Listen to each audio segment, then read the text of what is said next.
Hi, welcome to the XY Chromies, Confidently Uncertain, a show where two Army vets turned renewable energy engineers discuss veteran issues, science, geopolitics, engineering, and everything in between. I'm your host, Pearson Guest, and I'm joined as always by my co host, Richard Ellis. How's it going today, dude? It's good to talk to you, Pearson. Good to see you too. Yeah, you as well. And so we are on episode 30. Woo, the big 30. Um, and I think this will be part 10 of our globalization series. So it's nice that those are in sync right now. Uh, but first, in this world of doom and gloom news, and especially right now because we're like at the precipice of November 5th in the election season, let's go to a good news story. What do you got for us today, Richard? All right. This article is dated October 19th, 2024. Mega study tests crowdsourced ideas for reducing political polarization. How All appropriate. right. Yeah. We got our finger on the pulse of the nation. Yes, I'm sometimes. gonna I'm gonna read a few tags from this article. I think it's a little boring for me of all people who can't read very well or talk very clearly to read to the public. But here we go. Showing sympathetic figures with differing beliefs discussed over a drink, highlighting a shared identity, correcting misconceptions about opposing partisans' views on democracy. Those are a few of the most effective strategies for reducing political polarization in the US, identified by a mega study that surveyed more than 3,200 Democrats and Republicans who test 25 ideas crowdsourced from social scientists and other experts around the world. Hmm. Now, boy, is that a big, chewy mouthful of words that I just rambled out. And a lot of variables already. There's a Yeah, lot of different variables, mega source to study with a lot of different inputs. But I mean, that's yep. good because this is a complex issue, political polarization. Um, So, to probably. give the audience a little sense of what I'm about to articulate here, there's this mega study, which is it's a study but bigger. Yeah. So we're talking about a large uh, um, data set. Surveyed more than 32,000 Democrats and Republicans. I think I said that number wrong earlier. 32,000 Democrats and Republicans That is a to big test. study. Okay, so Yeah, it's about 10 studies in one, right? If like yeah, 2 or 3,000 is a good study size, I suppose, for a regular yeah. study. Hmm. Okay. So Democrats and Republicans to test 25 ideas. These ideas were crowdsourced from social scientists and other experts around the world. Hmm. So there's people sitting around looking at the situation in the United States and thinking, this is dire. It's a problem. We have historic precedent that it doesn't have to be this way. What can we do about this? So this study was led by an incoming Cornell faculty member. The research highlights opportunities to ease tensions that the current election cycle could exacerbate. If successful, strategies can be implemented constantly at scale or consistently at scale. Oh, One of those days where nice. I just don't know where to put the emphasis on a vowel. Uh, there are a Better lot of you than me, actors that man. can. Better than you than me. I'd be doing just the same thing if I was stumbling my way through an article.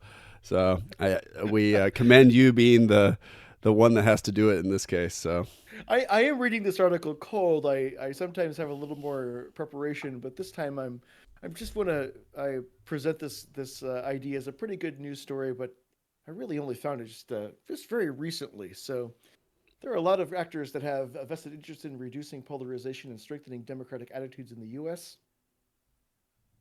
And we provide insights into what kind of psychological mechanisms they would need to trigger if they were to launch scalable interventions.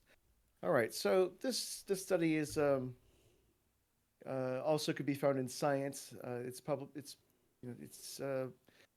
being uh, it's been prepared and posted here on physics.org. So it's odd that um, a physics website would have a political related study, but it turns out that science is a tool for understanding really complicated and big ideas with a lot of variables. So it turns out the same scientific approach to understanding physics and chemistry and the cosmos can be applied to social science as well. And that's why social science has developed itself through these social scientists and these mechanisms around economics and psychology into scientific fields of study. So I'm going to scroll down here kind of to the end of the report and talk a little bit about these ideas and some of the things that come from the mega study Yeah. regarding partis. Oh boy, here we go. Partisanship. There we go. Regarding partisan animosity. See those two words together. Ooh, Yeah. good. The results were encouraging. 23 of 25 tested ideas reduced it significantly.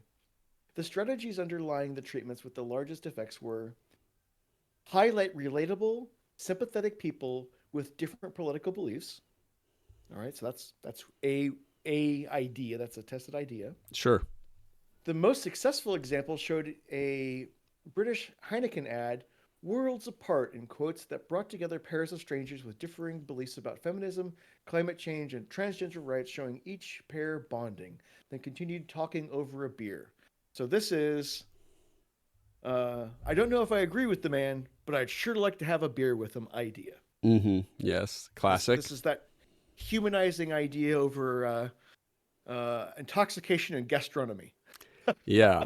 I remember the Bush administration was very big on this. This was like, Yep. oh, it's just a guy you could have a beer with was like a Mm-hmm. huge selling point to Bush.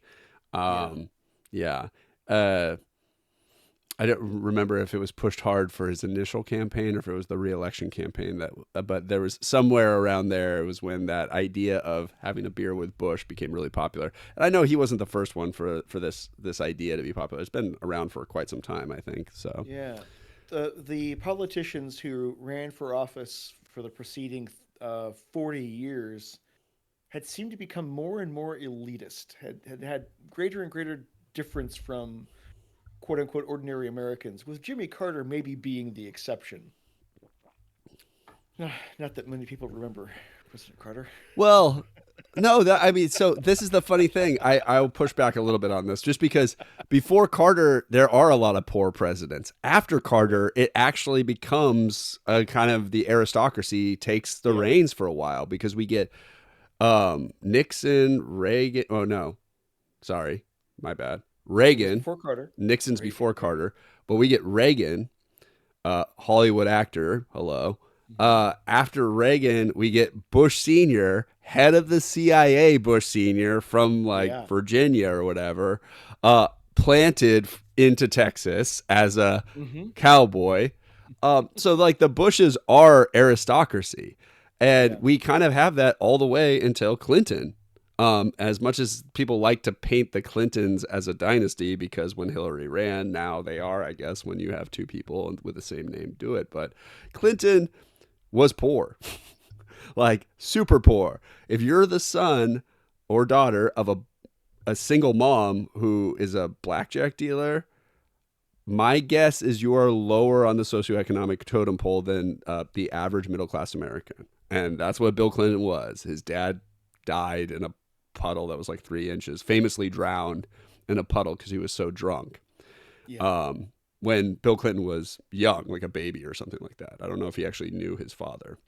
He knew his stepdad, who used to beat all of them. So, but Clinton was poor. Yeah. But anyways, yeah. So the idea, it's funny, they really push it with Bush because Bush came from the aristocracy, especially Mm-hmm. Bush Jr. So the idea of drinking a beer with Bush to try to normalize it makes sense. And it's funny, like what Kamala just had a beer with somebody famously. I think like this is still a selling point that I see. Oh, the Democrats are using now as a strategy. Funny. Mm-hmm. They've stolen some of the neocon strategies there.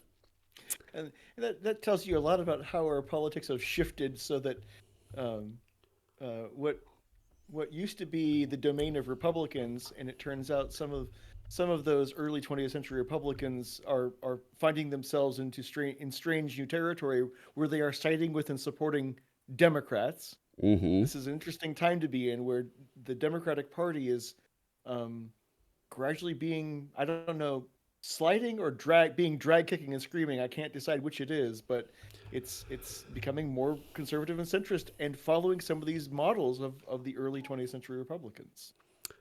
Yeah, well, we are in a political transition period. This happens about every 80 years or 80 to 100 years in American politics Hmm. where the parties really transition very hard. It usually signifies the death of a generation, right? And Yeah. right now, the baby boomers are taking over the oldest generation. They're becoming the Hmm. oldest generation from the third oldest generation. And Hmm. that means that people like my grandmother, who's the last vestiges of the GI generation, she's 96, 97 now. Yeah. She'll probably, I talked to her recently. I think she's going to die in a couple weeks, it sounds like. But she's been Yeah. saying this for years too, so you never know. But yeah, they're the last, they're going to be gone. And the parties are shifting. We are watching the Democratic Party become, they've adopted some of the neoconservative values very Hmm. recently, like Hmm. taking patriotism back from the Republicans and Hmm. not fiscal responsibility. I don't think they'll touch that because there's too much social change that I think the Democrats still would like to enact. Um, Hmm. but they've definitely taken the party of law, become the party of law and order very quickly, and the party of the military, like pro-military party, is the Yeah. Democrats. There's more service members in the Democratic Party now that run in Congress and the Hmm. Senate. Um, More veterans, at least, who've served in the military are in the Democratic Party than the Republican Party now. Uh, I don't think that reflects the base of the military. I think still traditionally people who join the military are uh, proportionally conservative. Hmm. um, but yeah, we're going through a period where the parties are they're changing, and the Republicans have become MAGA, have become this MAGA mutation of extreme populists. Kind of, they've gone around and almost become like the far left in this America bad, everything America does is bad kind of situation. I keep seeing Donald Trump, or Mr. 45 as you like to call him, call our country garbage. He just can't help himself. He just keeps calling our country garbage over and over again. Hmm. Um, so it's garbage, and garbage people are moving to our country. Everything is garbage when you listen to him talk, I guess. So I don't see It's it, really but it's really interesting to watch public speakers that represent groups of people uh, move their political position and those populations of people into the things that they used to despise in our lifetime.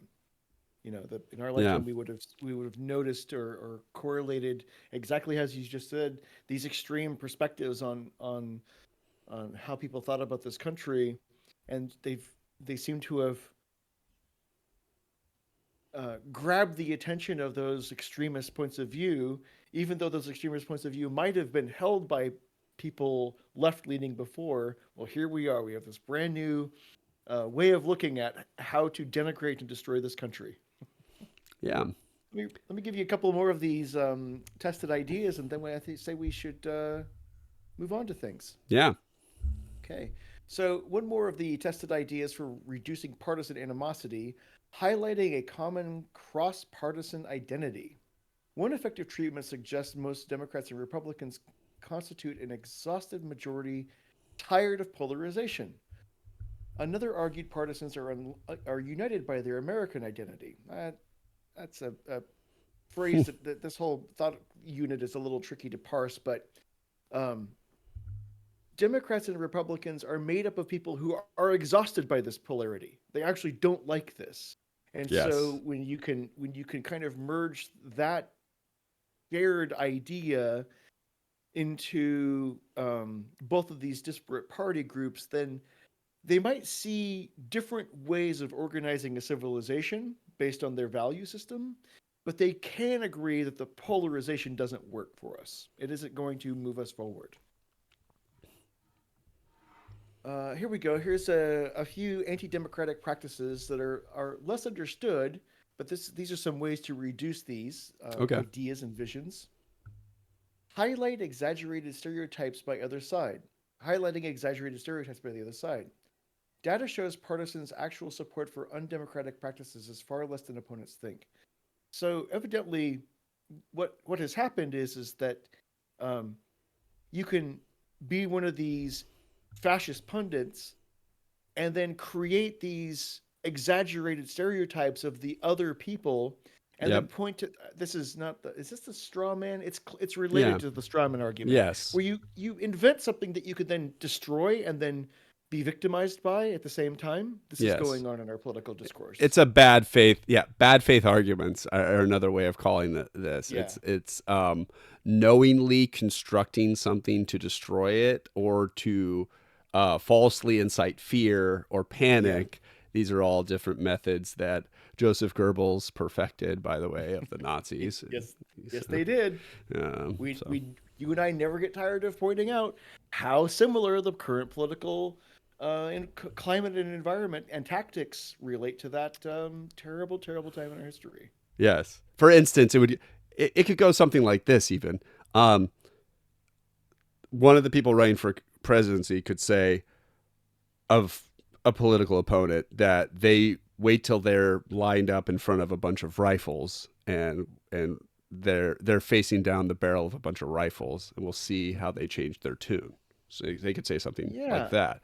And then the current president could say something like, after hearing about the Puerto Rico garbage joke, could say something like, "Well, those are garbage people," and they could say, "Well, these are the same thing." Right? And they could go, holy crap, can you believe he called some of these people, supporters who are racist, garbage people? Versus the other one who said, can you believe we should kill our political opponents within our own country? We should kill our citizens who are politically against me. So that would be an example of a bad faith argument that is being made, lo and behold, right now in the real world. So pretty despicable way to behave and conduct oneself in the public. the false I have a couple more of equivocation is these. the part that drives me crazy, I would say. The part where we go, these are the same thing. It's just that probably is where the bad math that drives me crazy. Maybe that's it. So sorry. Continue.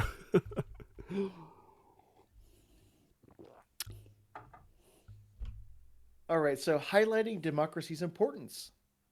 A treatment including a video showing footage from countries where democracy has collapsed and from the January 6th riot made the case that the US also is vulnerable. Um, Democracy is important to people, which is sort of the kind of the root of the word. And what we're seeing is an attack on our democracy by people who hold us in contempt. And by us, I mean every single person who doesn't fit their concept of a viable peer. Yeah. So, Oh, and that's weird. You just froze right there, Richard. I'm sorry. yeah, You're you too have been freezing. The data rate has been a little jerky on my side. Oh my gosh. Okay, let's do a quick pause or recording real quick. 1, 2, 3, pause. All right. Sorry about that, folks. We got a little lagged up, so we might have to edit something here. But yeah, sorry, Brian. You might have to do a little extra work right now. And then the last bullet point here in this list of ways to reduce anti democratic practices, showing elites endorsing democratic norms. One example is a 2020 ad, One Nation, in which Utah's candidate for governor agrees to respect the election's outcome. Mm-hmm. So I think that we've talked here on this forum in the past about people that we suspect and have a pretty legitimate reason to believe have been co-opted by or are in some way a useful idiot to Russian propaganda. Yes. And it feels like I'm saying it feels because we see these little bits of evidence and we see these um, uh, shall we say, in written, the quiet parts are being said out loud by some folks, Yes. where some of the most wealthy among the American public seem to align themselves with the talking points and the narrative of Russian propaganda that is truly hell bent on destroying our civilization. Yes. So, wouldn't it be amazing if these people had a spine and had a sense of, you know, protecting the institutions that made them so insanely wealthy, Yeah. and they could do something like endorse democratic norms, well, that would be a wonderful suggestion, but that's what this study has produced. It's almost as if Anyway, there's billionaires inherently, by the very nature of all that wealth, are selfish and think a lot about themselves and their own self interest. Weirdly, yeah, it's funny. yeah. Somebody should study that. Huh. Huh. Well, anyway, so we have a lot to learn about anti-democratic attitudes, but we have some intriguing findings that we can build on. The researcher says. Anyway, I think I'll put a pin in that right there. So there are people thinking and researching and studying this problem that we're noticing in our contemporary times about the way that our political discourses evolved and changed and become this new kind of terrifying thing. Yes. I'm watching and I shared it with you today, I think. I'm watching this new Yale series Mm-hmm. that they're posting. It started about a month ago. So this Yeah. is a live class that's happening this fall term. Mm-hmm. And the speaker, I don't remember his name right now, but he's on his second. I'm on my second episode so far of the series. But he's a historian who studied um, who didn't study this subject until he was asked to teach a class on it. But um, Yeah. Yale's complicated history and more broadly the Civil War and Reconstruction and what Yale's part in this entire what role it had to play in this. And he hasn't gotten to that. He's talking more broadly about civics and civil wars and contention and all of these things right now. So it's really appropriate to what we're talking about. And Yeah. um, the series is quite. He's a very good speaker when it comes to these things. The level of contention is high. It is high. We've reached a point where it's funny. The level of contention is high, and yet it's ridiculous to think that it would be crazy if 60% of our population actually votes, right? Like if 60% voted, that would be insane. Like as Yeah. in that would be a lot of people who voted in our country.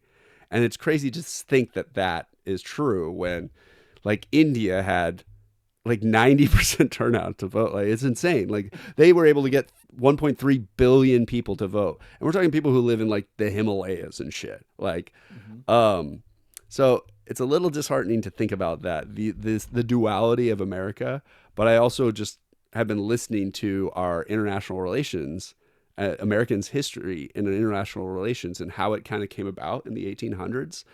Our modern look on international relations. A lot of it ties back to how we dealt with the Spanish Wars when we fought the Spanish for Mexico and all of that. Mm-hmm. And the takeaway was that America has a lot of dualities. For instance, just Yeah. as an example to ground it, one would be America has the most powerful army in the world, but it also has the most disciplined military in the world too. Like it actually like there's more of the people who are in the military are more disciplined than any other military out there. And that can be said of like our military officials and staff period. We just have the most disciplined army out there. There could be some small exceptions, but this is basically true. It's why we crush at logistics because I mean, Right. we are the logistical. Anyway, so that would be like a duality there, which like things that don't necessarily go with each other, but they're different foreign policy initiatives or strategies. So, yeah, that's what I've been reading, listening to, and absorbing lately, which I think is kind of appropriate to the time. I thought that, there was a something that that lecturer said that I really liked, and I'm going to attempt to paraphrase it, but the butchery will continue until my memory improves. Oh, which And lecture? The Yale ones or the Columbia one from 15 years ago? the Yale one, yeah, the Okay, Yale okay, lecturer, this yeah, gotcha. and it was something like, there's all these people that think that their field of study is the part of history upon which everything hinges upon, Yes. and he says, "Well, some of us are right." Yeah, he's like, but then some of us are right. Yeah, and I love that. It's such a good saying. That's a history professor saying, by the way, because I've heard other lectures, famous historical lectures, who've said the same thing. Um, uh, Kotkin, the Russian historian, he's alive now. He does a lot of he talks about Russia a lot right now, and Mhm. because appropriate. But I think he said something very similar too. He's a very clever historian as well. God, it's fun to listen to historians, man. If I could take extra classes just for fun, I think a lot of them would be just history classes, probably. Um, If only history was a profitable enterprise. yes, it it is and it isn't, right? I mean, like there's a lot of lessons to be. It's just kind of trying to Mhm. figure out where you are in the wheel of time. Is probably the biggest secret here. Um, yeah, uh, shaping people's political opinions is really tricky, and like where they're involved in the process. Like everyone needs to be involved in the process and game to have your opinion shaped. Um, so it's tough now. I feel like most people are probably closed off to changing their mind as Yeah. we look at November 3rd down the barrel. I'd be Mhm. quite surprised if anybody is undecided at this moment, but there's got to be a few, I guess. There's there's a couple of things I'm thinking of, and I don't know that any one thing is really that determinant here, but maybe in the aggregate they play a role, and that is that our civilization, uh, the analysis by Kurt Anderson of our civilization is apt here, and he describes our culture as being this fantasy land, and that fantasy is the overriding characteristic of the colonial enterprise of the 17th century, for example, and all these Europeans moving to North America and colonizing it. And one of the principal motivating factors was, well, there's gold in America. If you go there, you'll be able to exploit that and become insanely wealthy. So go, Yeah. go. Uh, I pair that thesis with mine, which is this is also the Europeans' troublemaker policy, which is where for hundreds and hundreds of years Europeans have either fought each other or sent their biggest troublemakers out to foreign lands to fight or colonize. Or kick them out, right? Just kick them Yeah, out of the country. And at some point, it's like, all literally right, get out of here. dude, your type of Christianity sucks. Get out. Yeah, like, yeah. So like your we ended up with puritanical Christianity is lame. yeah. Get out. Like, you guys are taking this shit way too seriously, Martin Luther. Yeah, totally. Well, anyway, so when you look at Kurt Anderson's, there's a book by Kurt Anderson called Fantasyland: How America Went Haywire. And if you read this book, you get the sense that he really makes the case that um, a lot of our culture is governed by how we don't really want to live in realities by realities terms. That we want to live in a reality that we shape of our own creative force, and oftentimes that creative force is simply that we just surround ourselves with the totems and um, fictions that soothe us the most. And so when we think about engaging the American electorate, and you take that paradigm, the Kurt Anderson paradigm of the fantasy land, you have to get through layers upon layers upon layers of denial, fantasy, and outright disassociation from the reality of our lives. Yeah, And that's like it's simultaneously an elegant approach to survival. Like uh, our our brains, in some ways, are designed to forget because that helps us to move along and you know reproduce ourselves and forget about the atrocities that happened to us just right over absolutely. there. That's part of the trauma process when I talk about trauma and the healing process, that's what I'm working with currently is how do I stay present and not forget and integrate things into my life. And so Um, not that this is like a solution, but wow, do we have a major project ahead of us if we were ever going to be able to hold out our hand and invite the American public to really participate in the democracy in which their fantasy dwells.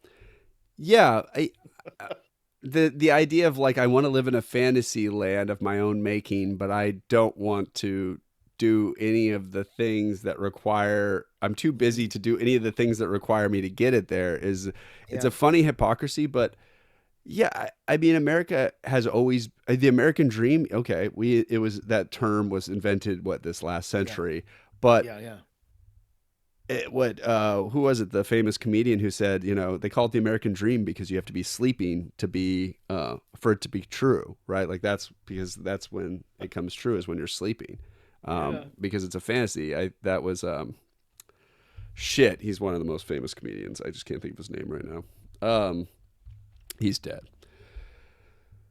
But so the idea that a bunch of dreamers came over here, it's baked into it's part of the our culture here in America is having a little bit of that forever optimism of like of living in a fantasy. I think what sucks is, and I don't know if this isn't the first time it's happened, but where the fantasy turns dark and people start to imagine that the country now they're living in a reality of a nightmare of their own Yeah. making as well.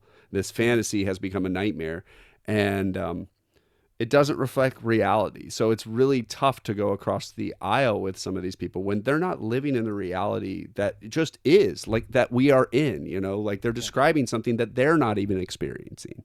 Like that's a crazy thing to me where they're like all around us there's fires and stuff and I'm like, dude, you're surrounded by ice. Like I can see you. You're freezing. You're actually freezing to death, but you Yeah. think you're hot and you're about to burn. Like I'm worried. Um. So You and I yeah. are listening to the Devane Lecture Series course with Professor David Blight. Yes, and David Blight he is the is speaker.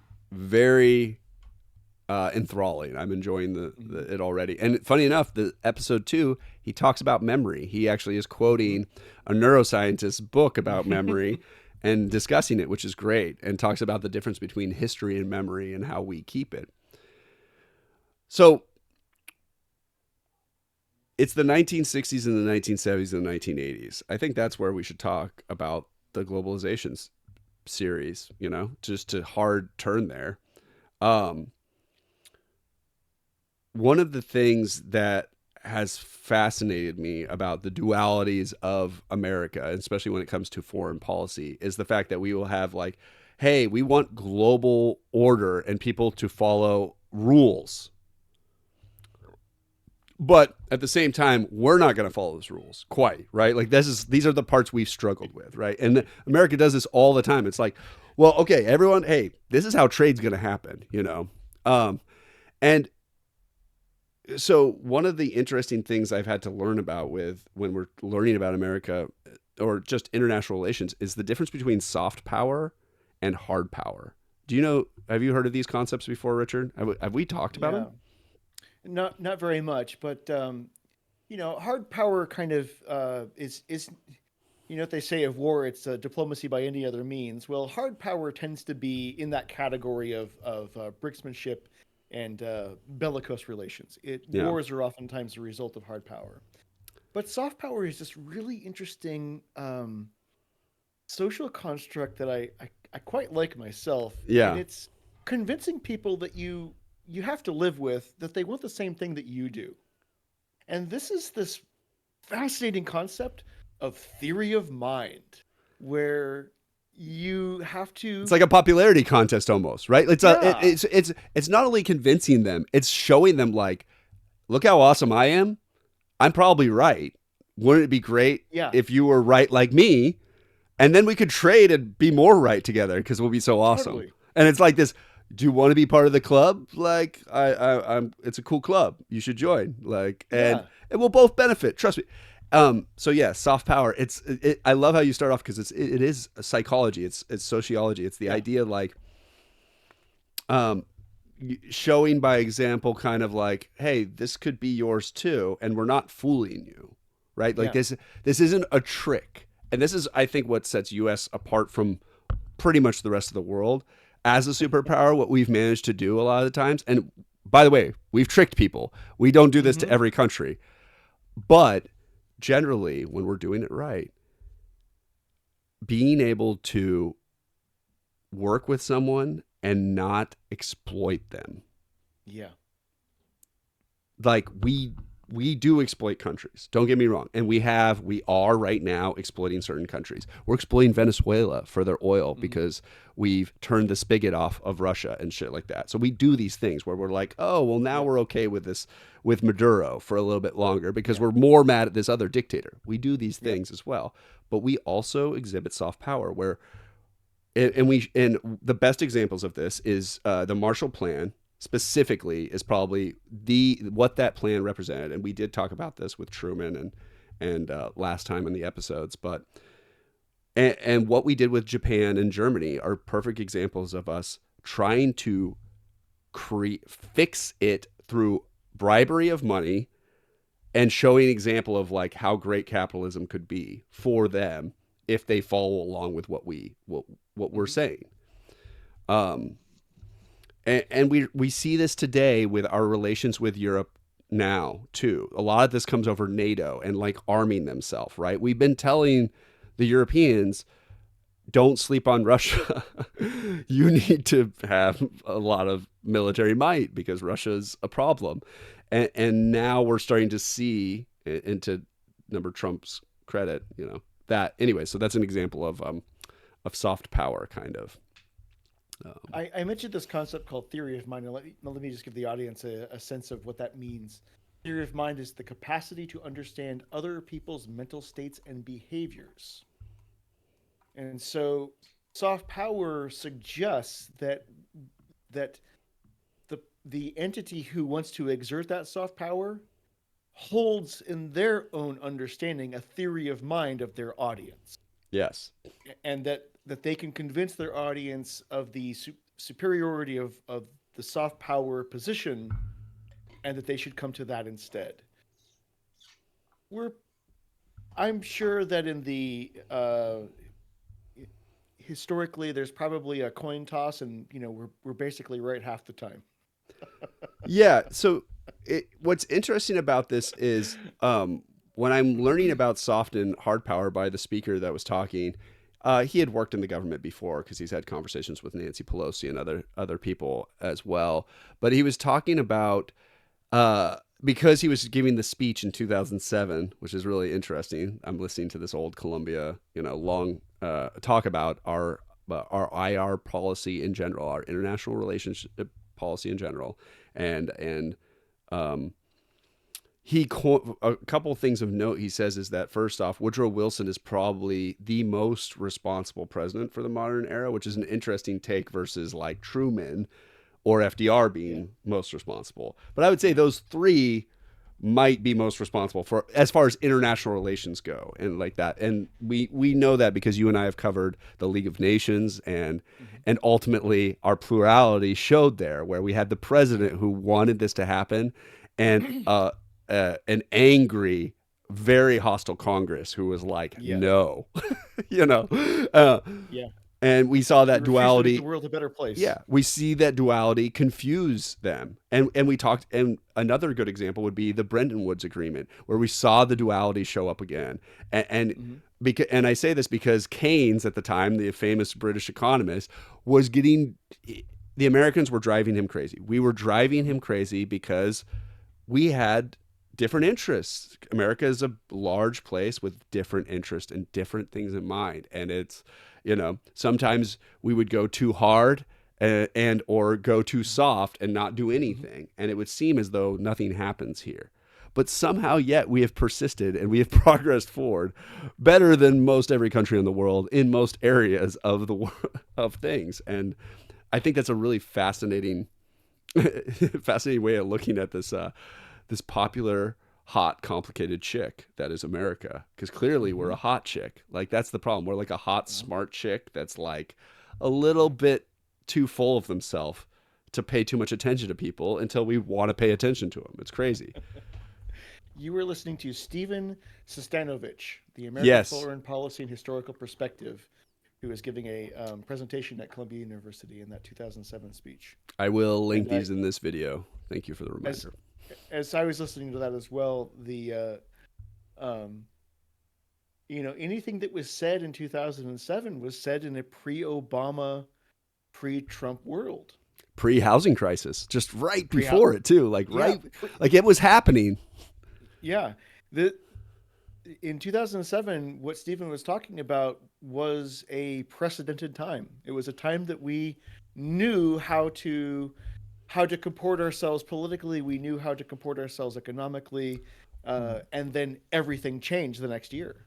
But international relation wise, we were failing. Yeah. This is 2007. This is the end of the Bush's, Hmm.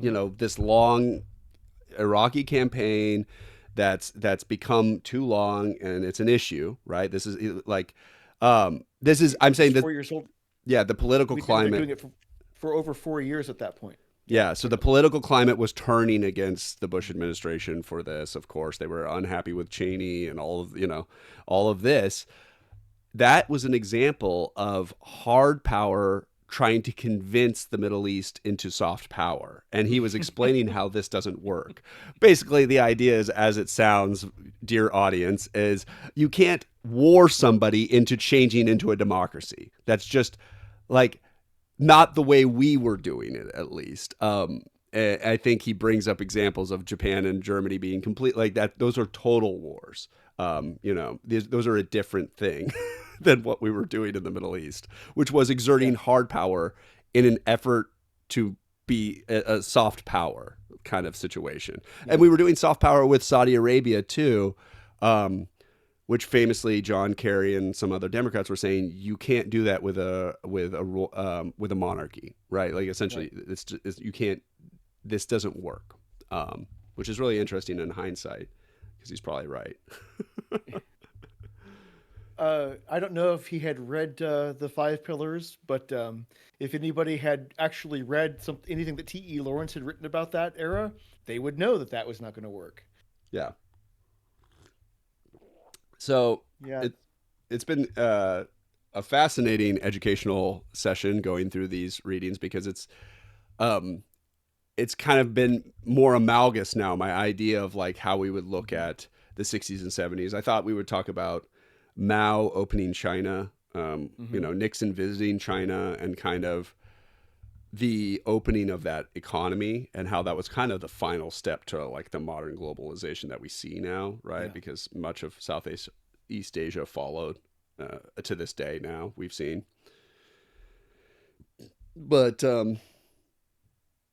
yeah, So one thing we should highlight here is that the decades following World War II, so the 1950s, 1960s, and 1970s, are a 30-year period. If we end at 1980, if that take the whole decade of the 70s, if we say that 30-year period is really interesting for these reasons, we're going to hop around a whole bunch because there's a part of us that there's things about the Korean War that are going to come up over and over again, even as we're talking about something happening in the 1960s. yeah, And there's things about, as you said, the opening of China, which happened after the 1960s, but it turns out that these things are all very interesting, strung together like little beads.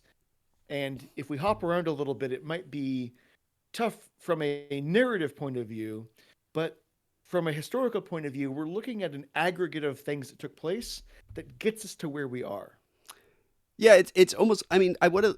You can't just say globalization just started ever really. Yeah, It's hard to say it like ever started really, or yeah, like even when it picked up steam because there it happened in phases, right? We saw the world open yeah. up in phases, and we could say that the Marshall Plan was really like this genesis of the first wave where we had to Mm-hmm, Europe is being rebuilt. mm-hmm, All of Europe is essentially being rebuilt, um, and the Eastern European bloc is being rebuilt by the Soviets, right? And this is what you see the West and the East fighting for share of the rebuilding, Yeah. and it's like, hey, you guys should emulate us.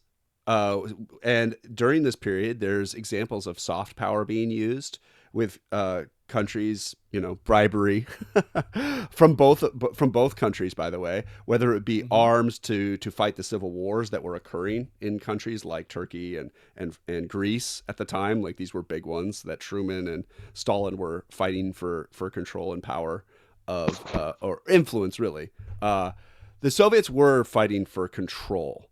The U.S. was fighting for influence. I think this is the biggest and the starkest difference. If you want up both sides of this thing, and we can see this is evident in the Eastern Bloc of European countries and where they are now and how they're being threatened of being absorbed right now as we speak. Georgia and Moldova specifically, on top of the Ukraine situation, those two countries are very vulnerable to being absorbed back into Russia in Yeah. some way as a vassal state. Whereas Hmm. the US, although the Soviets really wanted to paint us this way, we were not trying to make vassal states of all the countries that we wanted to influence. We wanted them to be democracy so we could trade with them. That was a big Yeah. thing, is because we understood that a democracy would probably lead to a more stable government, which stability is what our one of our country's overarching themes in keeping the world order is keeping stability for Right. growth, for dollar signs to go up. So Yeah. yeah, I see these hopscotches happen. So like there was the next one would have been China, but there's hopscotches after China. Can you Hmm. think of the next one, big one? I'd say. Oh, in terms of globalization, following Yeah, yeah. China's If we were looking at introduction. China, it would be 1979. I think is when we technically opened up their economy. Um, but I'm thinking of a European country. Well, half of a European country that kind of got opened up after that um, period. You know what? I was directing my mind towards the post-war Japan reconstruction because of its role in the way that Japan participated in making the material for the Korean War, and how that translated into Japan's global financial supremacy throughout the 60s, 70s, and 80s. Yeah. And so I don't know the answer to your question, Pearson. Tell us who is this European Oh, I power? was gonna say Eastern Germany still had not. Ta-da! Yeah, it was but actually, I like the button hook because you're right. By the '80s, before they went into the forgotten decade, Yeah. we I think by the '80s, the U.S. people were talking about Japan becoming the next superpower. Something like they were that Yes. overcome our economy Hmm. somehow. This tiny little island was going to do this thing, Yeah. right? But at the time, these were real fears. There were articles that were written about Japan's economic rocket ship that it was. All the while, a demographic collapse was occurring underneath the Japanese population, and that wasn't really being accounted for. Which is why they had that long, really 20 years of stagnation. But I think 10 they call one decade the lost decade. So So yeah, I'm going to read briefly from this Wikipedia page. Even before Japan regained full sovereignty, the government had rehabilitated nearly 80,000 people who had been purged, many of whom returned to their former political and government positions. A debate over limitations on military spending and the sovereignty of the emperor ensued, contributing to the great reduction of the Liberal Party's majority in the first post occupation elections, October 1952. okay, After several reorganizations of the armed forces in 1954, the self defense forces were established under a civilian director. Cold War realities in the hot war in nearby Korea also contributed significantly to the United States' influence, economic redevelopment, the containment of the Soviet Union and the Communist China, and the support for organized labor in Japan. So it's a story that I think I want to introduce here, but let's come back to it later, which is that um, we finally saw the weaknesses of just-in-time manufacturing and lean manufacturing in 2020. yeah. That remember supply chain issues, Oh God, the but it toilet paper shortages. All yes, of course. yeah, but it turns out that it was during the post-war rehabilitation era of Japan and their role in the resupply of troops in the Korean conflict, that the these ideas of how to manufacture things with materials that were just showing up to the plant to go into the production lines was born in this time. And these ideas of the Toyota system and how to manufacture in these extraordinarily modern ways, they were really a huge departure from the Henry Ford concept of industrial manufacturing, Yeah. began to evolve in this era of Japan. And so it's really interesting to we'll circle back around again to the 1950s post-war Japan, the role of their role in the Korean War, and their role in how they became this really dominant player in the world global globalized free trade situation. Yeah. But Oh, go ahead. Sorry. you're absolutely right. It turns out that East Germany had this monumental influence over how the 1980s and early 1990s came to pass. And one of the most important ways that we can characterize that role that it had was that it was fundamental to the negotiations between the East and the West to reunite this country, East Germany and West Germany. So much so that in a war that we're still many episodes away from really talking about, the Gulf War, the 1991 Mm-hmm. 100, what was it, 100 Hours War, Bush Senior. ended. Mm. Bush Sr. was the commander in chief, Yep. ended before almost anybody who had interest in that war would have actually had it end, because of the role of East Germany and getting the Soviet Union support in the coalition in this fight, and how the Soviet Union and the United States had these differing issues and interests in Iraq. Yeah. So, yeah, absolutely. It turns out that little snippet of East Germany was influential so much more broadly than you would think that it would have had influence. Absolutely. Yeah. We really see the last vestiges of this version of globalization happen towards that last block. We see East Germany open up, and then followed along by many of the newer NATO countries all Yeah. start to become part of the economy, the global economy, as they divorce themselves from the Soviet Union.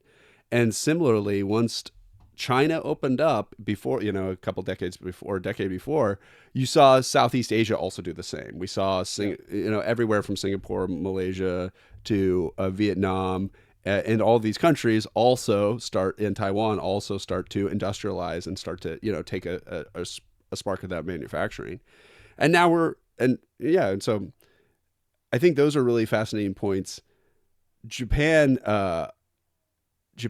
I'll say this about island countries as I usually do, is uh, island countries lend themselves towards finding clever solutions to problems Yeah. by is the very nature of their geography. It Hmm. necessitates thinking outside the box, and the Japanese are a perfect example of a very interesting, complex people that will always find some type of solution out of the box that they're in, that they're contained in. So, Between the 1850s and the 1950s, Japan went through three significant and fundamental changes in how they ordered their civilization, how they ordered their economics, how they participated in a global economic system.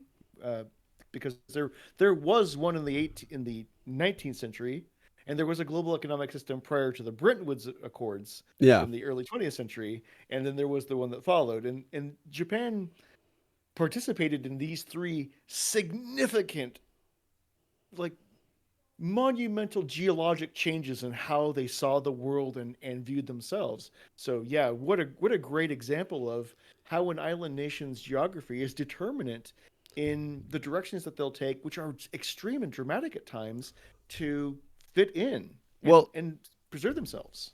and an example of soft power working so well to this day. No, no, no. What I'm going to say Yes, here is I Japan's like one it. of our closest allies now. They're the Yeah. third strongest navy in the world, most Hmm. likely, third or fourth. They're very high up there. They're an extremely capable navy.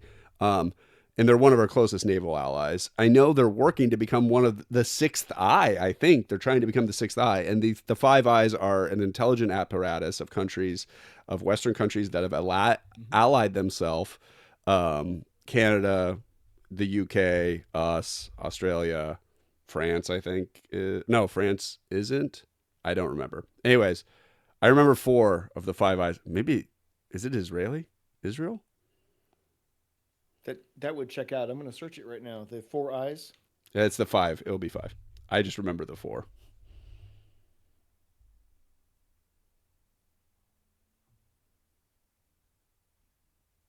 Security.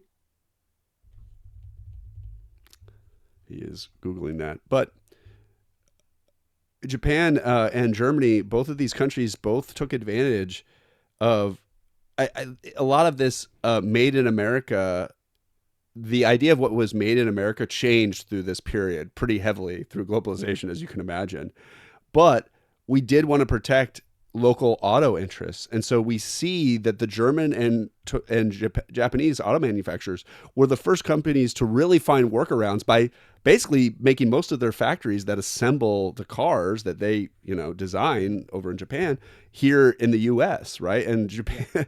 I think Toyota famously has more car manufacturing factories than any other car manufacturer in the U.S. Um, and and so you see these examples of soft power actually working to strengthen an allyship, to grow trade, and all of these things. Um, and you see an example of like, where small uses of tariffs are okay to protect certain parts of industry. Hmm.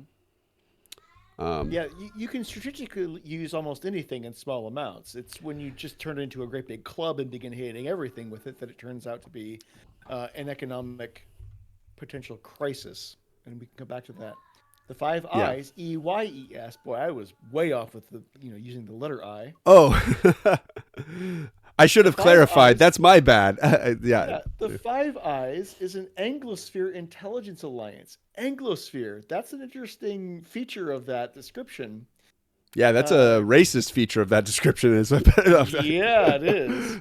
Um, Alliance comprising Australia, Canada, New Zealand, the United Kingdom, and the United States. just So whitewashing the New Zealand like that, huh? Right off the bat. Wow. so the Brazen.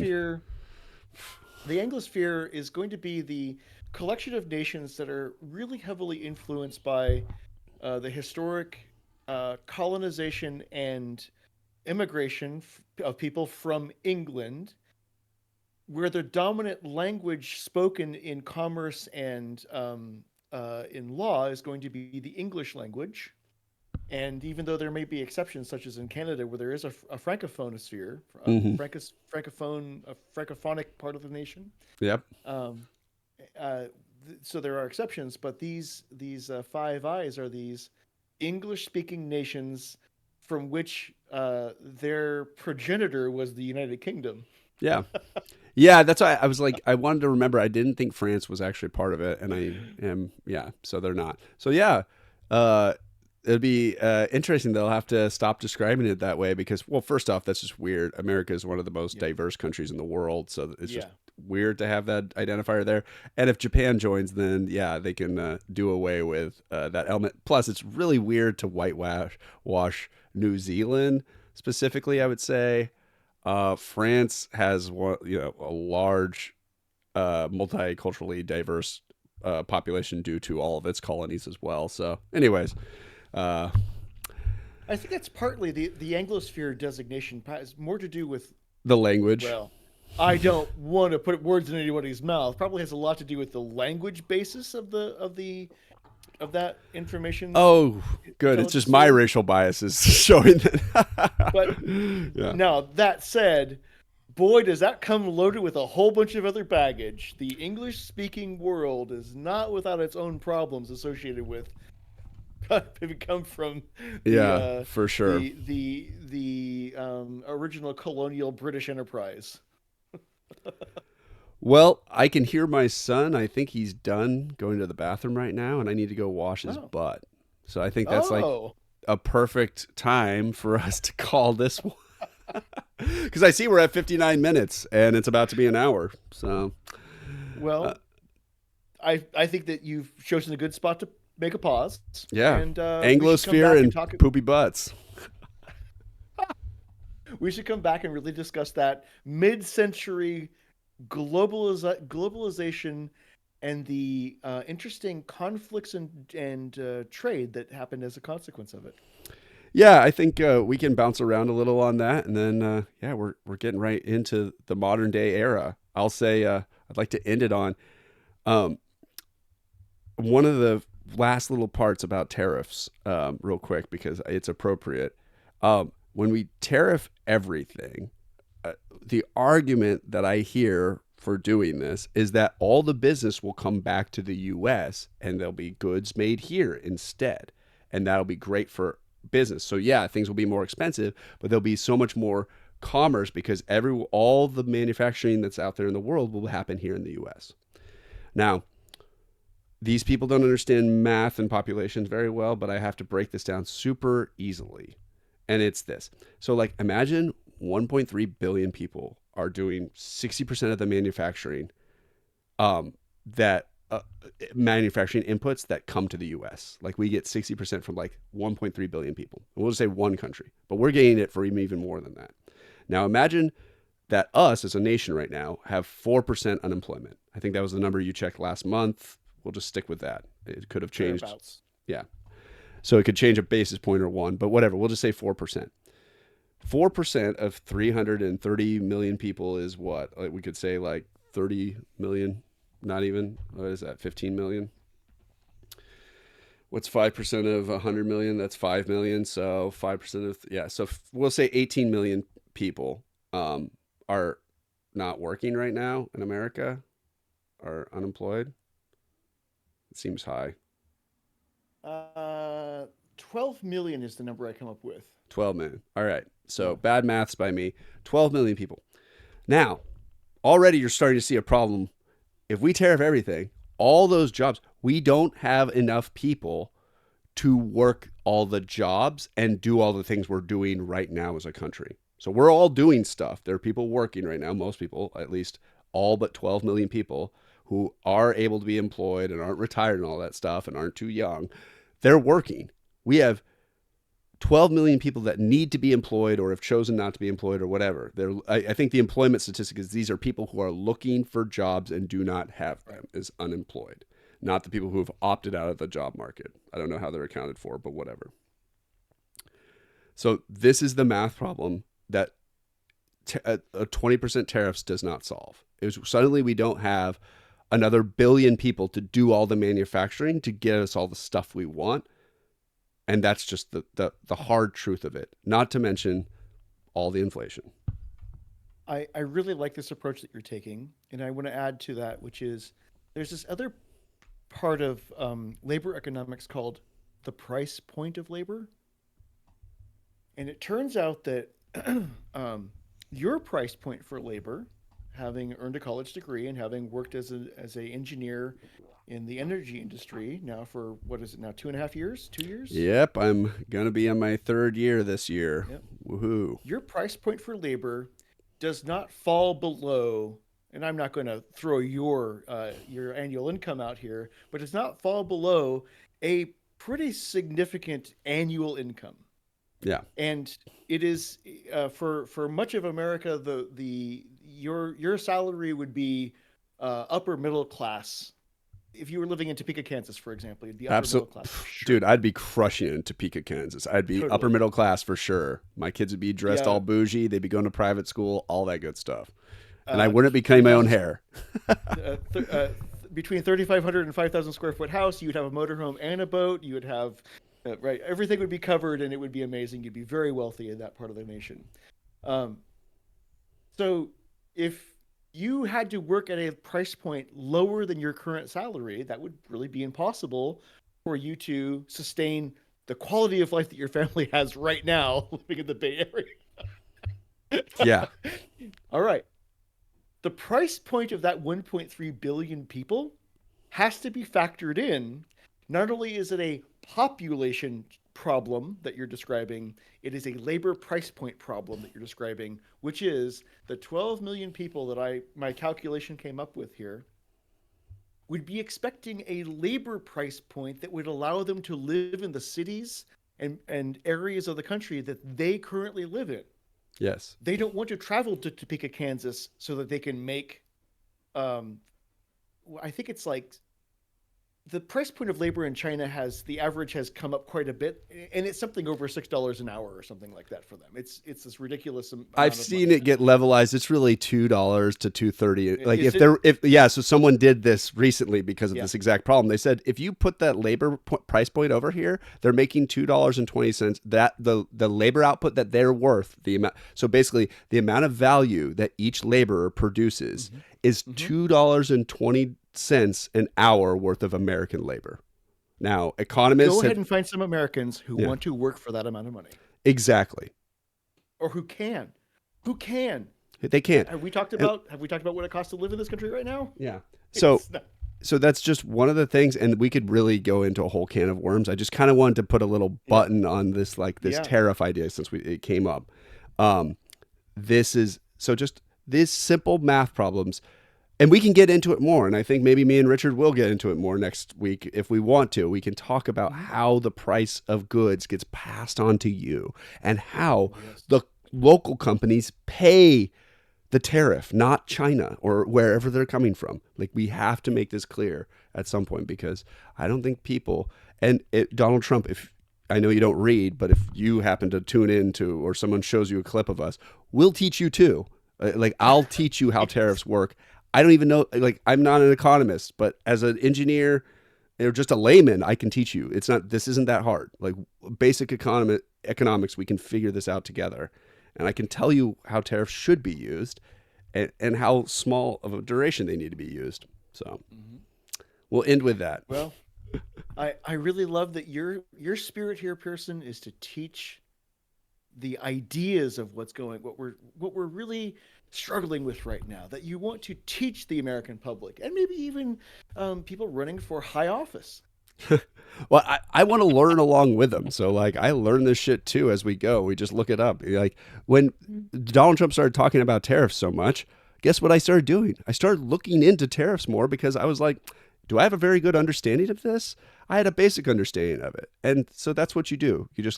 And hey, I want to pass it on to you guys. Like, hey, this is what I have learned in the quick, little reads I've done of this shit. And I'm sure Richard does the same. But anyways, we love you guys. Be sure to like and subscribe if you are digging what we're saying. I know we need to say that at the beginning of the video, because by the end, no one's listening to us now. And like, I'm telling no one to like and subscribe, but do it. We've been integrated into their sleep schedule. This is how the people fall asleep, right? Yes. Subscribe.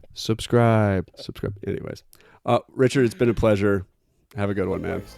All right, hose those boys off and get them clean. Yep.